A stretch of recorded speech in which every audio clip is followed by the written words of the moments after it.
지난 시간에 우리는 어떤 내용을 나누었습니까? 기억이 안 나신다면 육해공을 떠올리시면 좋을 것 같습니다. 육해공, 지상에 있는 짐승, 수중에 있는 짐승, 또 하늘을 나는 조류에 대한 그 짐승들 중에서 먹어야 할 것, 먹지 말아야 할 것, 그러니까 정결한 것과 부정한 것에 대한 정부정 규례를 함께 나누었죠. 그리고 후반부에서는 곤충, 파충류, 또 그런 어떤 짐승의 사체에 대한 그런 정부정 규례에 대해서 나누었습니다. 육해공의 이 규례는 시간, 삼시세끼, 언제나에 대한 것이었죠. 그리고 곤충과 파충류는 우리의 주변 환경, 생활 반경, 그런 장소, 어디에서나라는 그런 범위에 관한 것이었습니다. 그래서 언제나 어디서나 뭘 하라는 겁니까? 모든 것을 하나님과의 관계에서 생각하는 것이 이 하나님의 백성, 사랑을 행하는 사람의 기본 자세임을 배웠죠. 언제나 어디서나 모든 것을 하나님과의 관계로 생각을 하고 언제나 어디서나 하나님을 사랑으로 예배하는 것, 그것이 신자의 삶입니다. 그렇게 살아가는 신자의 삶이 곧 선교라고 했죠. 왜요? 선교는 예배가 없는 곳에 예배가 드려지게 하는 것이잖아요.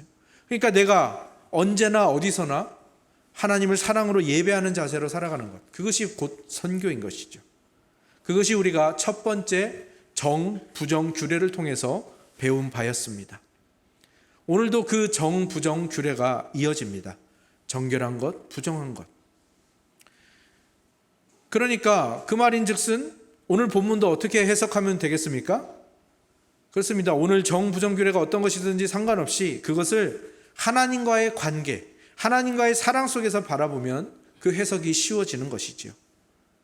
그리고 그 모든 것이라는 것이 지난주에는 언제나 어디서나 또는 먹을 것과 주변 환경에 대한 것에 있었다면 이제는 그것이 좀 더 구체적이고 좀 더 깊은 곳으로 더 확실한 데로 들어가고 있음을 보시면 되겠습니다. 지난주에 함께 나누었던 그 정부정 규례는 무엇을 중심으로 정부정이 나누어졌죠? 겉모습이었습니다. 외형, 형태 이런 것들이었습니다. 물론 사체에 대한 규례에 이르러서는 그 정부정 규례의 중심 사상이 조금 드러나긴 했습니다. 그런데 대부분 형태, 겉모습 이것을 가지고 살펴보는 내용이었고요. 형태로 인해서 정한 것과 부정한 것이 결정이 되는 그런 내용이었죠. 그런데 오늘은 이 형태와 겉모습, 외부적인 요인에서 보던 것이 이제 내부적으로, 그 속으로, 깊은 곳으로 살펴보는 내용이 시작되는 부분입니다. 그것이 출산한 여인에 대한, 이 출산에 대한 규례로 이어지는 것. 그것은 우리가 한번 깊게 생각해 보아야 할 문제입니다. 오늘 본문은 현대의 많은 이들이 비판을 합니다. 왜 출산을 하면 부정해지는 거야? 그리고 왜 여인들이 자꾸 이렇게 부정해진다고 여기서 얘기를 하는 거야? 안 그래도 이 시대가 결혼도 잘 안 하는 시대에 또 결혼해도 아이를 가지는 것을 굉장히 망설이는 시대인데 이 시기에 이런 말씀을 출산을 부정한 것으로 보는 이런 말씀은 우리의 고개를 갸우뚱하게 만들지요. 더군다나 왠지 모르게 남아 선호 사상 같은 그런 가부장적인 냄새가 나고 또 여성을 왠지 비하하는 것 같은 내용에 어떤 분들은 불쾌하게 여기기도 합니다. 그런데 바로 이 부분에서 우리는 조금 반대로 생각해 보아야 할 것입니다. 선하신 하나님께서 예수 그리스도를 통해서 우리에게 교회를 주셨다. 또 성령 하나님을 우리에게 보내주셨다라는 목적이 사실 이런 본문에서 가장 크게 드러납니다. 하나님께서 구원받은 신자를 교회로 부르시고 교회를 통하여 유익을 누리게 하시는데 그 첫 번째 방법이 무엇인가 하면 바로 이 교회를 통하여 하나님의 말씀을 깨닫게 하고 지속적으로 그 하나님의 말씀을 공급한다는 것이죠. 그리고 그것을 성령 하나님께서 조명하심, 우리 영혼의 빛을 비추심으로 그것을 도와주신다는 사실입니다.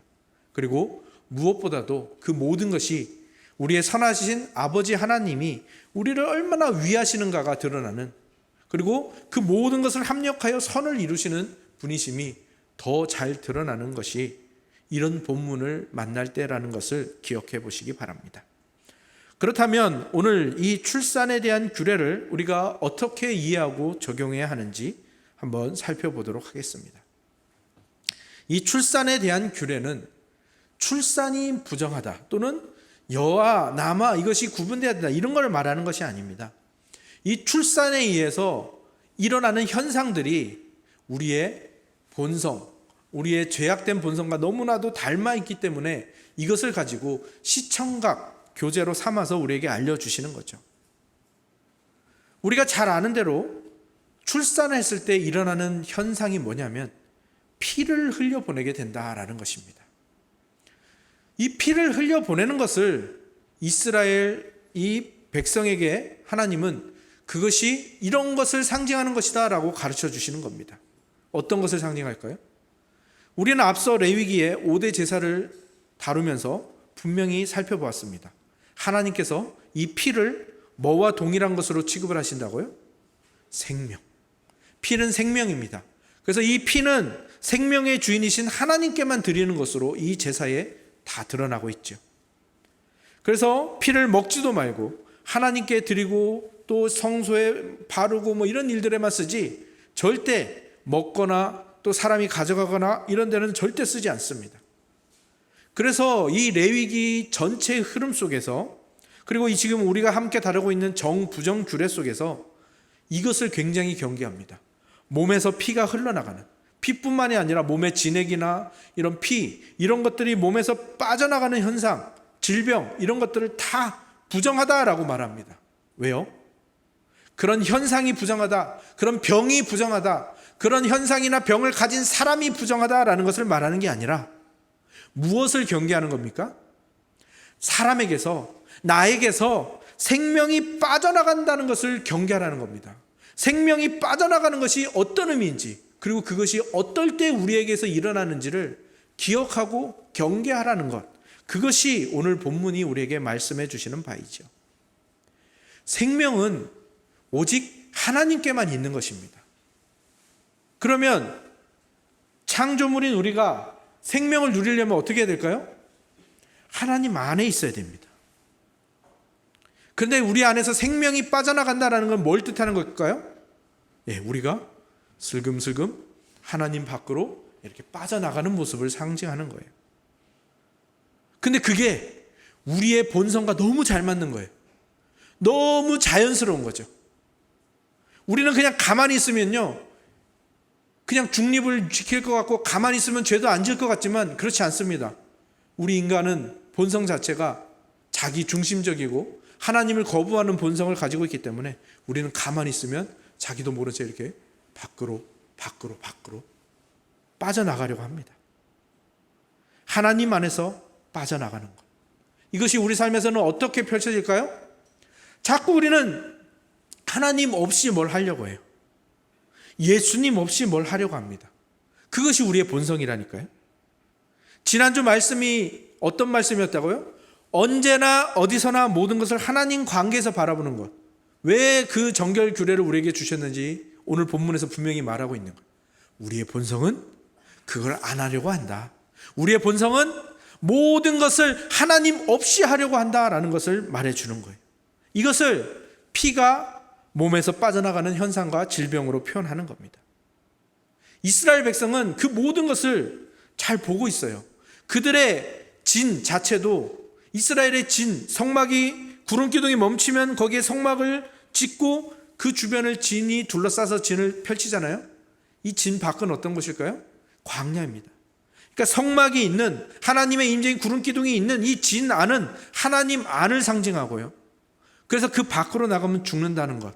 이것이 이스라엘 백성이 늘 느끼는 바인데 그것을 다시 한번 이 피가 몸에서 빠져나가는 이 현상과 질병을 시청각 교제로 가져와서 다시 한번 가르치고 강조를 하시는 거예요. 그리고 또 이 출산이 가지는 의미가 있죠.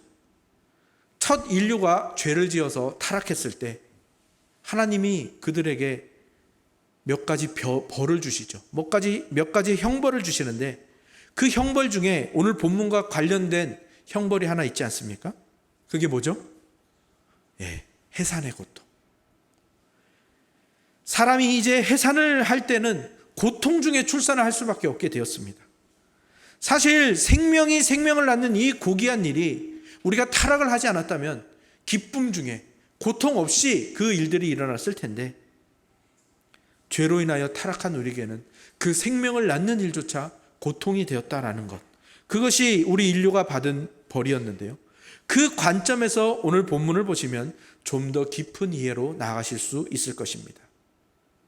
여성들은 아이를 출산할 때마다, 또 한 가정에서 그 아이가 출산될 때마다 그 지파, 그 지역, 그 마을, 거기서 아이들이 출산할 때마다, 여인이 출산의 고통으로 신음할 때마다 그 주변에 있는 사람들, 또 출산하는 본인들은 무엇을 떠올리게 될까요? 그렇습니다. 선악과죠. 선악과를 따먹는 것이 어떤 결과를 가져왔는가? 선악과를 따먹는다는 것은 하나님이 다스리시는 곳, 그 하나님 안을 상징하는 에덴을 떠나겠다는 것, 하나님 밖으로 나가겠다는 것을 뜻하는 거죠. 그것을 선택했더니 뭐만 남았다는 겁니까? 고통만이 남더라. 이것이 출산을 하는 본인과 그 주변 사람들이 느끼는 것이죠. 근데 또 여기까지만 살펴보면, 또 책임을 여성에게 돌리는 거야? 하와에게만 돌리는 거야? 라고 할 수 있는데, 그런데 그렇기 때문에 여기에 언뜻 보기에는 이상한 규례가 붙여져 옵니다. 어떤 규례가 붙여져 오는가 하면, 나마를 낳았을 때는 총 40일 동안 부정하게 됩니다. 여아를 낳았을 때는 총 80일 동안 부정하게 됩니다. 이게 뭘 보완하는 거야? 또 남자는 짧고 여자는 부정한 기간이 기네? 여성을 비하하는 거 아니야? 남녀를 구분하고 차별하는 거 아니야? 라고 보일 수 있지만 우리는 반대로 보아야 됩니다. 성경에서는 이 정부정 규례의 중심과 초점이 부정해지는 데 있을까요? 정결해지는 데 있을까요? 정결해지는 데 있겠죠. 그러니까 부정한 기간이 짧은 것, 긴 것, 이것과 상관없이 어떻게 정결해지는가, 여기에 초점이 있는 겁니다. 그래서 이 남아와 여아에 대한 이 정결 규례는 우리에게 무엇을 말해주는가 하면, 출산이라는 것, 생명이 빠져나가는 것, 하나님을 떠난 죄의 결과인 고통이 여성의 문제로만 끝나는 게 아니라 남녀 전체 모든 인류의 문제라는 것을 우리에게 보여주는 것이고요. 하나님은 그런 인류를 정결하게 만드시는, 회복하게 만드시는 분이라는 것을 보게 하는 것입니다. 그래서 전 인류의 문제인 그것을 우리가 하나님을 자꾸 떠나려고 하고 부정한 대로 가려고 하고 죽음과 고통으로 가려고 하는 것을 지난주 본문에서는 11장에서는 언제나 어디서나 그것을 떠올리라고 말하고 보여주었다면, 오늘 본문은 그 인류의 문제가 얼마나 심각하고 얼마나 끔찍한지, 생명이 생명을 낳는 이 출산 가운데서도 그 죄의 문제가 발생을 하더라. 그리고 거기서 우리가 그것을 보게 되더라. 이것이 전 인류의 문제인데 그것이 우리의 문제로 끝나는 게 아니라 출산한 아이가 또 그것을 겪게 되지 않겠습니까? 대대손손 이어져 가는 문제라는 것이죠. 이 인류의 문제가 끝나지 않는다는 것이죠. 그것을 우리에게 보여주는 것입니다. 그렇다면 하나님께서는 우리의 문제를 그렇게 지적하시고, 너희가 그런 문제가 있다, 너희가 그런 죄가 있다, 그렇게 정죄하시고 벌하시는 것을 원하시는 걸까요? 그렇지 않습니다.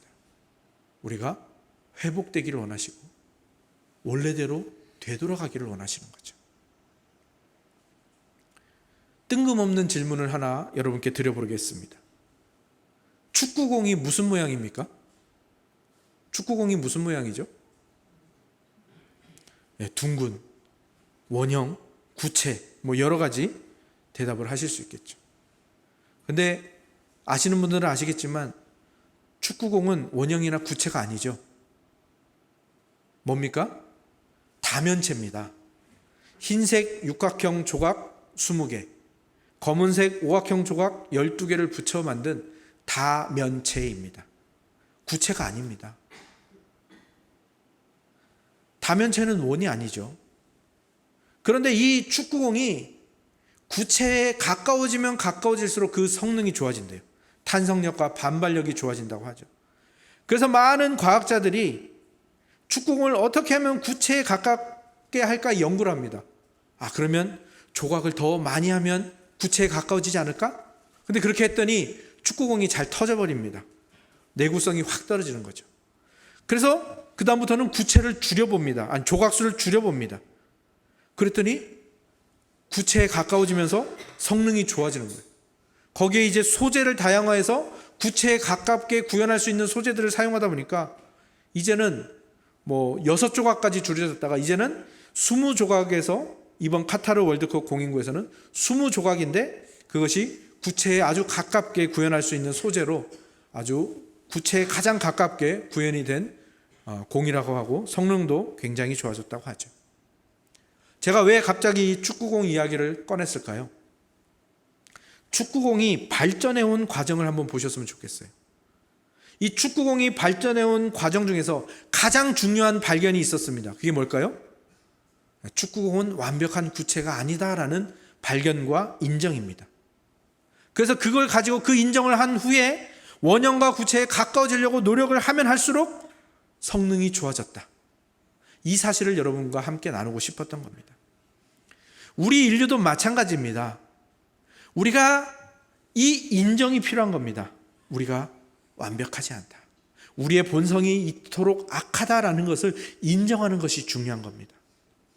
우리가 굉장히 자주 착각하고 살아가는 것, 그게 뭔가 하면 별일 없이 산다는 겁니다.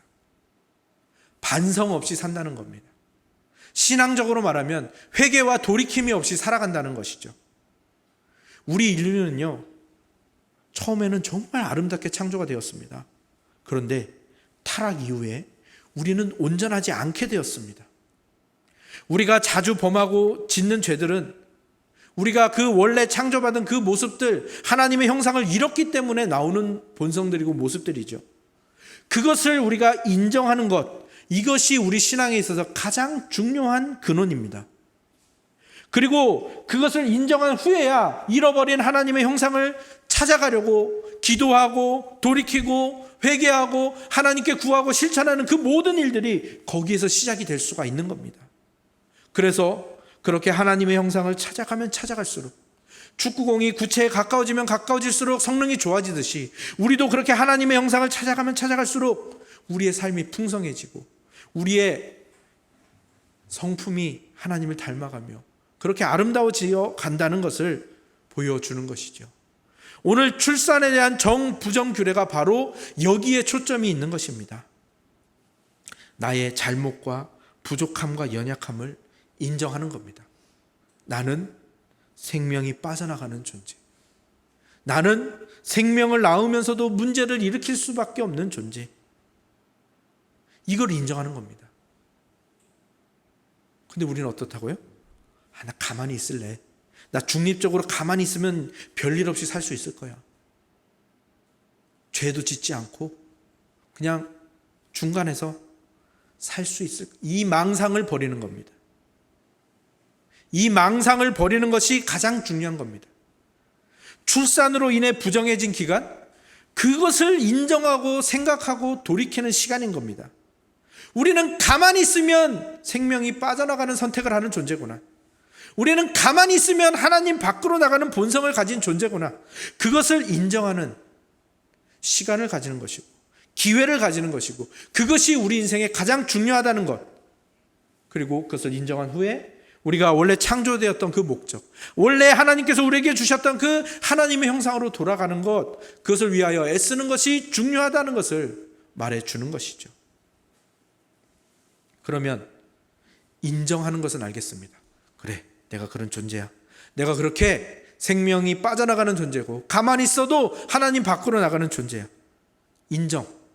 그런데 그 인정한 후에 창조되었던 모습으로 되돌아가는 것은 어떻게 하는 거죠? 그것은 오늘 본문에 나오는 부정한 기간이 끝난 다음에 이제 정결하게 되는 날 어떻게 하는가를 보면 알 수가 있습니다. 6절을 같이 한번 읽어볼까요? 6절입니다. 찾으셨으면 함께 읽겠습니다. 시작. 아들이나 딸이나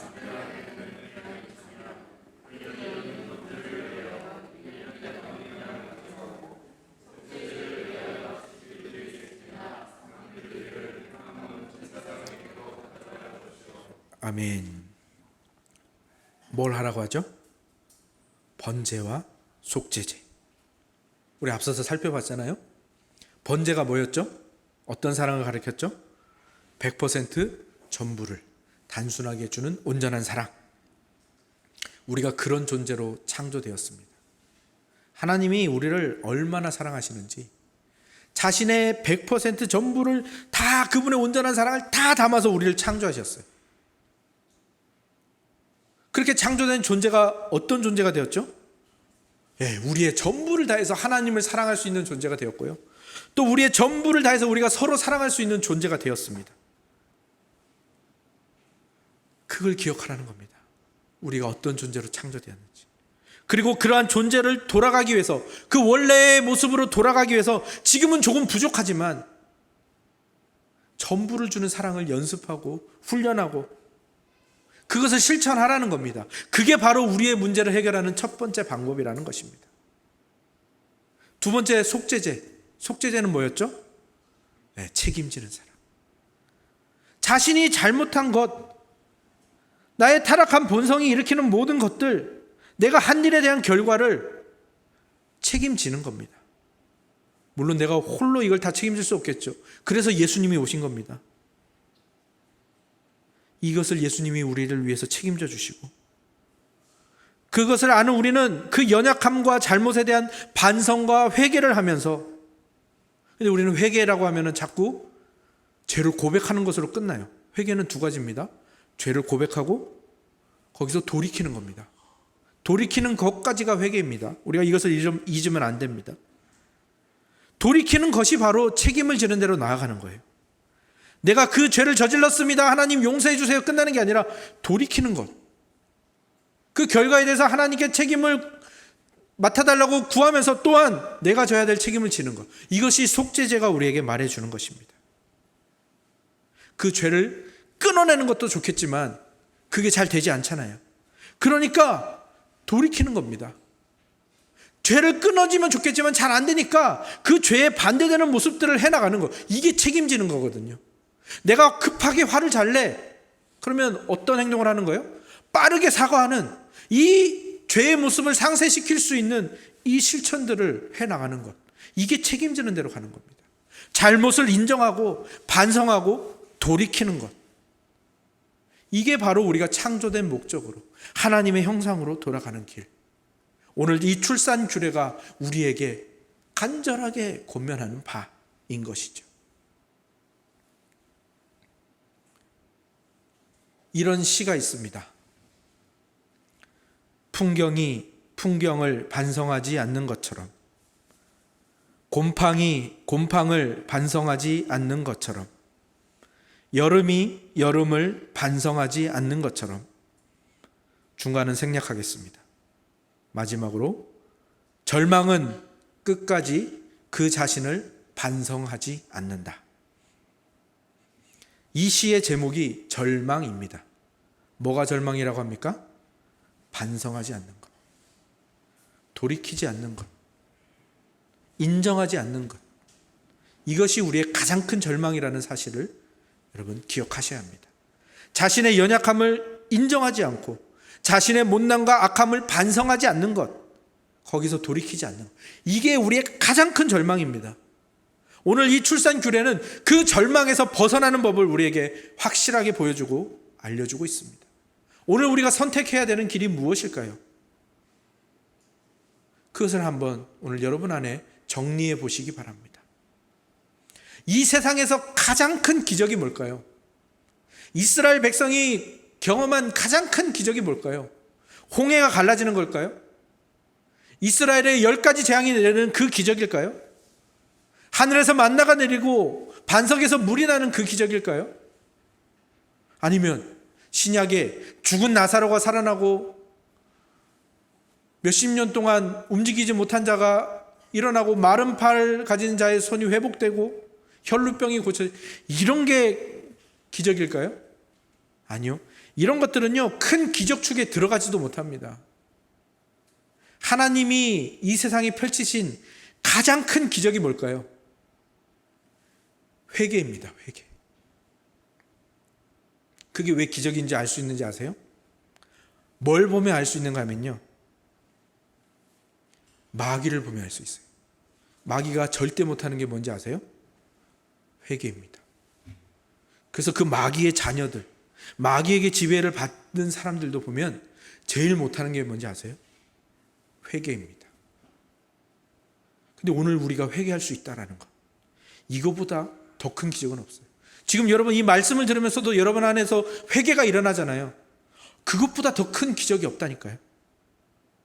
저와 여러분이 이 기적의 증거이고요, 그 기적의 증거로서 살아가라는 것이 바로 오늘 이 출산 규례가 우리에게 말하는 바입니다.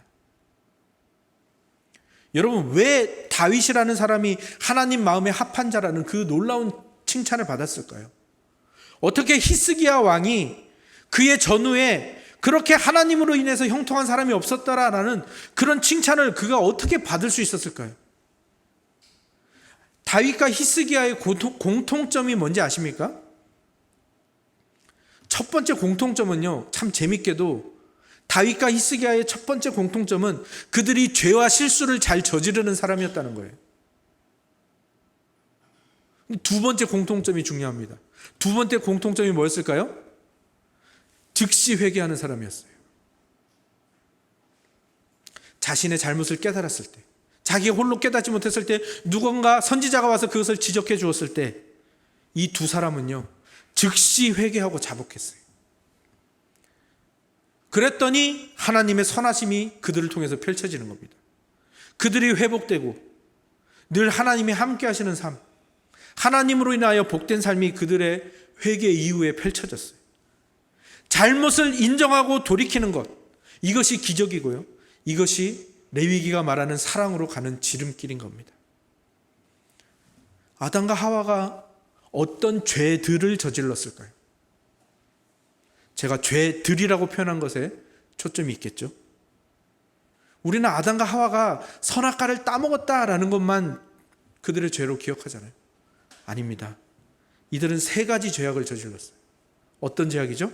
첫 번째, 선악과를 직접 따먹는 죄. 두 번째, 뭡니까? 자신의 잘못을 회개하지 않았어요. 세 번째 뭐죠?